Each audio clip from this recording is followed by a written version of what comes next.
Assalamualaikum warahmatullahi wabarakatuh. Selamat pagi dan salam sejahtera untuk kita semua. Apa kabar para siswa kelas 9? Semoga sehat selalu. Hari ini kita akan membahas tentang pewarisan sifat. Nah, ini berkaitan dengan gen dan kromosom.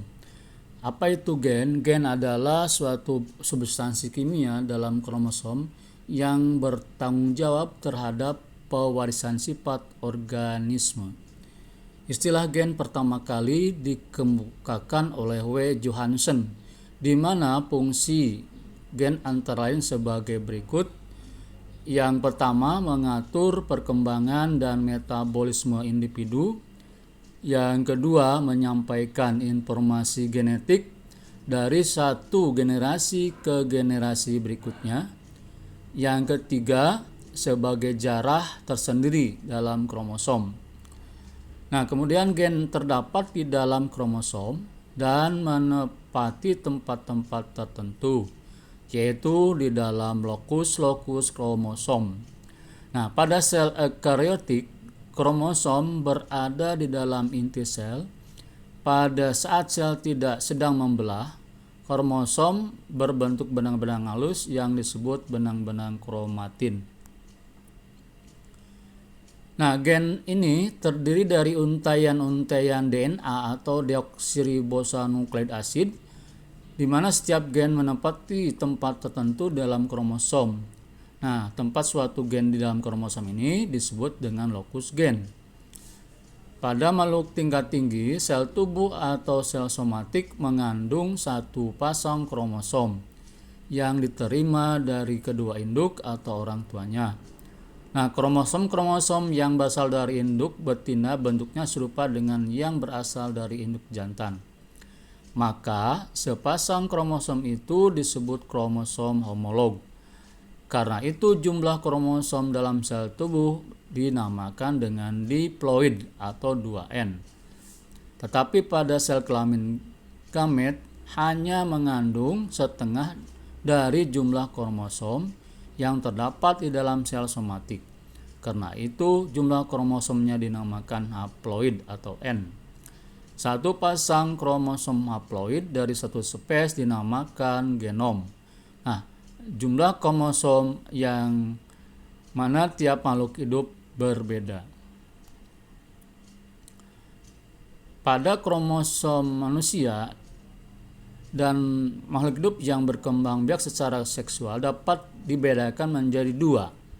Yang pertama yaitu kromosom autosom, yaitu kromosom yang mengatur sifat-sifat tubuh selain jenis kelamin. Kromosom tubuh atau autosom ini ada 22 pasang atau berjumlah 44 buah. Yang kedua, gonosom atau kromosom seks, yaitu kromosom yang khusus menentukan jenis kelamin. Nah, pada kromosom seks manusia ini berjumlah satu pasang atau 2 buah. Pada seorang laki-laki mempunyai kromosom XY, sedangkan seorang wanita mempunyai kromosom XX. Maka dengan demikian jumlah kromosom pada manusia adalah 23 pasang atau 46 buah. Biasanya pada kromosom laki-laki ditulis dengan 44 AA besar plus XY. Sedangkan kromosom wanita ditulis 44 AA besar plus XX. Nah, perhatikan struktur kromosom yang tertera di gambar ini. Ada yang disebut dengan telomere, ada yang dinamakan kromatid, indektik, kemudian ada lengan pendek, ada sentromer, dan ada lengan panjang. Nah, pada lengan panjang ini merupakan untaian DNA atau deoksiribosonukleik asid, di mana di sini mengandung banyak sifat-sifat yang akan diwariskan pada keturunannya. Nah, kromosom ini berasal dari kata krom yang artinya berwarna dan soma artinya badan. Oleh karena itu, kromosom dapat diartikan sebagai badan yang menyerap warna.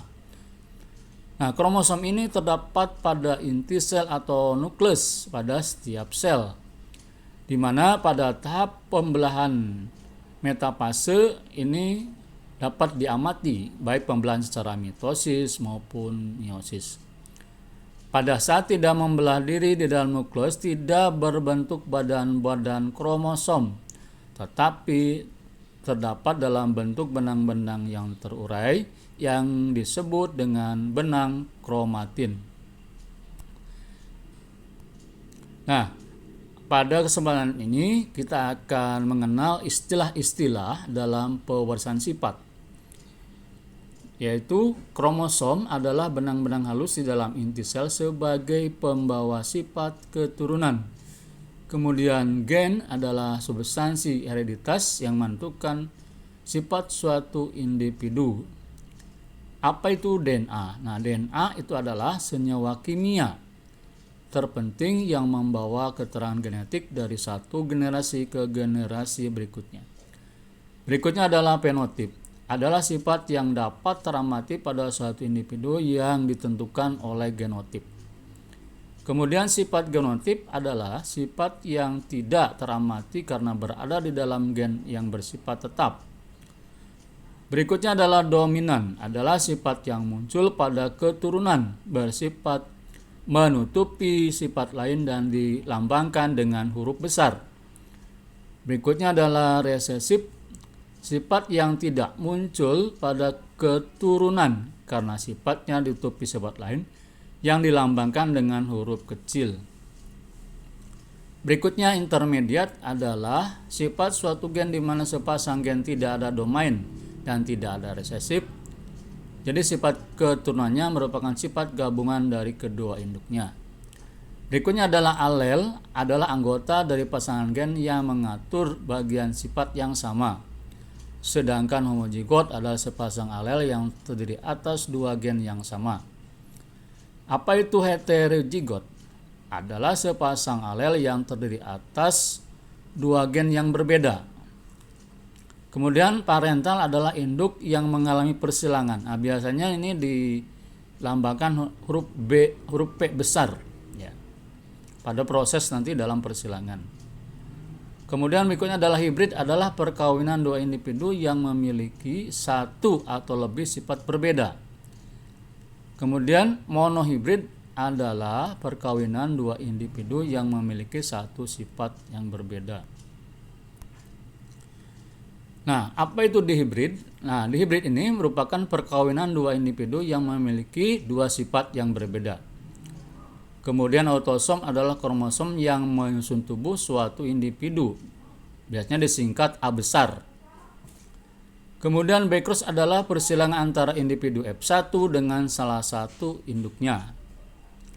Berikutnya adalah karier, adalah individu pembawa sifat. Epistasis adalah gen yang menutupi ekspresi gen yang lainnya. Sedangkan filius atau biasanya disingkat F besar yang artinya adalah keturunan. Berikutnya adalah non-disjunction. Apa artinya?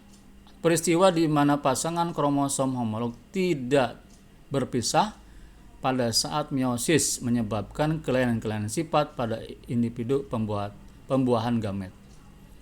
Kemudian ada juga yang disebut galur murni, adalah individu yang memiliki sifat-sifat yang sama dengan induknya karena hasil perkawinan sendiri yang berlangsung secara terus-menerus sampai beberapa generasi.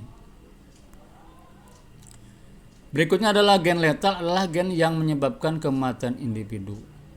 Berikutnya heterogametik, merupakan penentuan jenis kelamin berdasarkan susunan gamet yang berbeda. Kemudian homogametik merupakan penentuan jenis kelamin berdasarkan susunan gamet yang sama. Berikutnya adalah iradiasi, adalah radiasi yang terkendali. Artinya ada batas-batas frekuensi atau kemampuannya. Kemudian berikutnya adalah kriptomeri, gen dominan yang seolah-olah tersembunyi yang disembunyikan oleh gen dominan lainnya. Kemudian berikutnya adalah kromosom seks, merupakan susunan kromosom yang menentukan jenis kelamin individu. Berikutnya adalah lokus, merupakan tempat gen ditemukan dalam kromosom. Berikutnya adalah mozaik, sel-sel yang bersusun genetis yang sama tetapi ekspresinya berbeda. Ini berhubungan dengan perbedaan keaktifan gen-gen pada saat terjadi embriogenesis. Berikutnya adalah mutan, merupakan embrio yang mengalami mutasi. Dan pedigree merupakan catatan asal-usul suatu sifat dari generasi ke generasi. Ini merupakan sifat silsilah dalam suatu keturunan. Berikutnya adalah plasmid, merupakan molekul DNA yang beruntai rangkap dan berkembang biak secara bebas terlepas dari kromosom induk. Berikutnya adalah plasmid rekombinan, merupakan plasmid yang disambungkan. Kemudian polimeri merupakan pembastaran heterozigot dengan banyak sifat beda yang berdiri sendiri-sendiri tetapi mempengaruhi bagian-bagian yang sama pada suatu organisme. Berikutnya adalah poliploid, buah dengan ukuran yang sangat besar.